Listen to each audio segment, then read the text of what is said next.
Hello, pup parents, and welcome to today's episode of the Perfect Pup Podcast. This is an important one.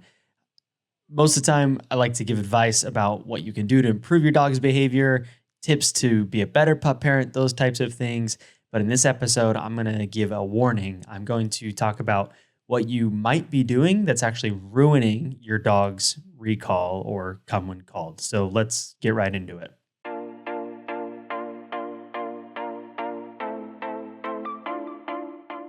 We've talked about on this podcast before, there are so many things that you have to worry about as a pup parent, things you're working on.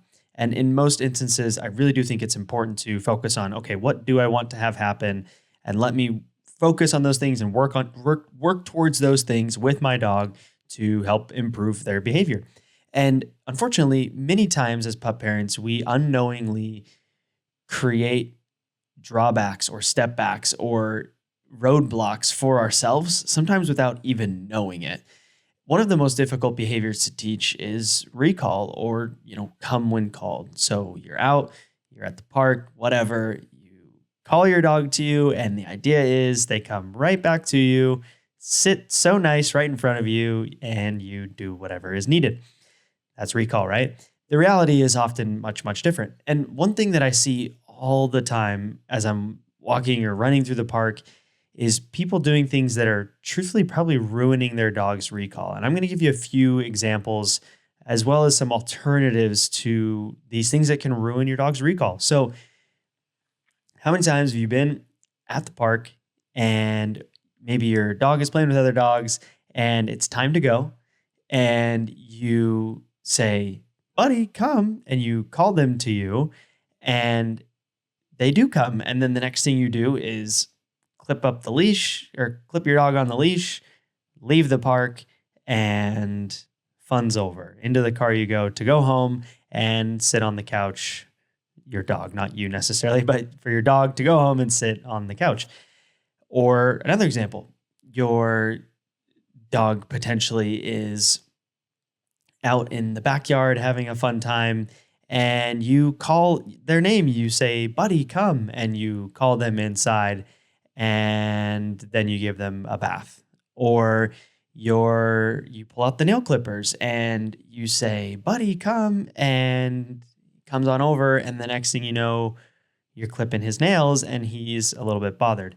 And what you've just done is you have created a connection in your dog's mind, and just through the laws of learning and how that works for our dogs, of sometimes when you call your dog to you, not great things happen, like leaving the park, like getting a bath, like getting their nails trimmed, whatever it might be, anything that is inherently not ideal for your dog. If that comes after you give the cue for your dog to come to you, your dog might not want to come to you as frequently. And therefore you start ruining your dog's recall, sometimes without even knowing it. And so the question, of course, in your mind might be, well, what do I do? Because if I am at the park and my dog's off playing, or if I do need to get my dog to come inside to go take a bath, or I do need to trim my dog's nails, what do I need to do? Like, I have to have my dog come to me. And that's where you might be wrong. You can go to your dog. I know in every instance that is not a reality, especially if it's, a park, open space, and, you might just need to call your dog to you, but you can go to your dog. You go to the dog. You don't have to give the recall cue. You don't have to say come, and you go to your dog when you want to leash them up. You go to your dog and get them and bring them with you when you want to give them a bath. You go to your dog when you want to brush their teeth. You don't call them to you.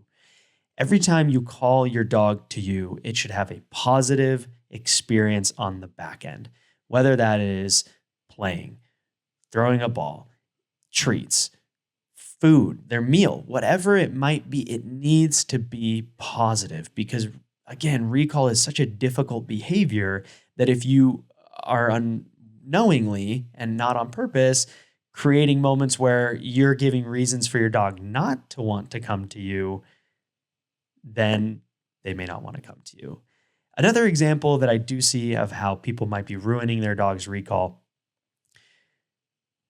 hopefully you haven't experienced this, But if you have, you're at a park, I keep using that example, but you're at a park, your dog takes off after something, or you're even in your backyard and your dog starts, doing something you don't want them to do. You say, buddy, come. Your dog comes back or doesn't come back to you, right? And you're sitting there, buddy, come, and you're yelling, you're trying to get their attention, trying to get them to come back to you. And then they finally come back and you scold them or you get angry or you hopefully not, but maybe you yell at them or again, just something that is negative. When your dog comes back to you, it does not matter. And this one has been a bit confusing, but the way it's been explained to me by Tracy Madsen, dog trainer who we've had on the podcast before, is even if your dog just ran off across the street into a dangerous place, when they come back to you, you still need to praise, you still need to give a reward, because again, your dog needs to know that coming back to you is never a bad thing. And every time you give them a reason to believe that it is, they are going to be less likely to come back to you. So let's simplify it. When you call your dog to you, a not enjoyable thing for them should never come right after. Whether it's a bath, whether it's, getting leashed up to go inside, or whatever it might be. Everything's different for every dog. But the recall cue should never be followed by something that your dog is not going to enjoy. There needs to be some type of break in the middle. And this is kind of an interim solution of what you can do. So for example, if you are at a park and you do need your dog to come back to you and you're going to leash them up, what you can do is you can bring them back to you. You can give them a reward, ideally a treat, but maybe it's play, maybe it's fetch. For me, when I do fetch, if my dog's farther away, I might call them to me and kind of give them the notion that we might be leaving. But when they come back to me, I'm going to reward them and sometimes even do one or two more short throws, because then there is, again, positive interaction with, hey, I came back to my human and I got a couple more throws. And then when you are ready to leash your dog up to leave, clip them up. Go to them and clip them up. So again, I know that some of the things that I've said can sound like very hard and fast. And the reality with dogs is that the way we look at things and the way we talk about things, it's always easier said than done. And I know that there will be instances where this might not seem feasible, and I recognize that it might not be, but generally speaking, have that in your mind of, okay, when I call my dog to me, what is the next thing that's coming after? Even if you do give a treat, if right after that you clip them up and leave, I think it's better to just try and put some other behaviors in between that so that the connection does not get created for your dog's brain of, I got called to my human, bad things happened. I had to leave the park where I'm hanging out with other dogs, or now I'm getting a bath, whatever it might be. You get the idea.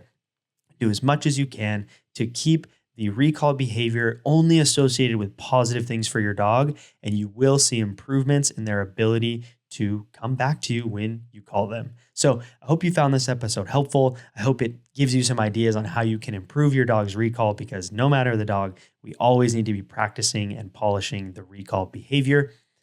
If you enjoyed this episode, share it with a friend, share it with another pup parent that you know who would benefit from learning how to not ruin their dog's recall. And if you have not, please leave a review on Apple Podcasts. It's super helpful for this podcast to get found by more pup parents, and it helps me to know what you do and don't enjoy on these podcast episodes. But other than that, we will catch you on the next episode.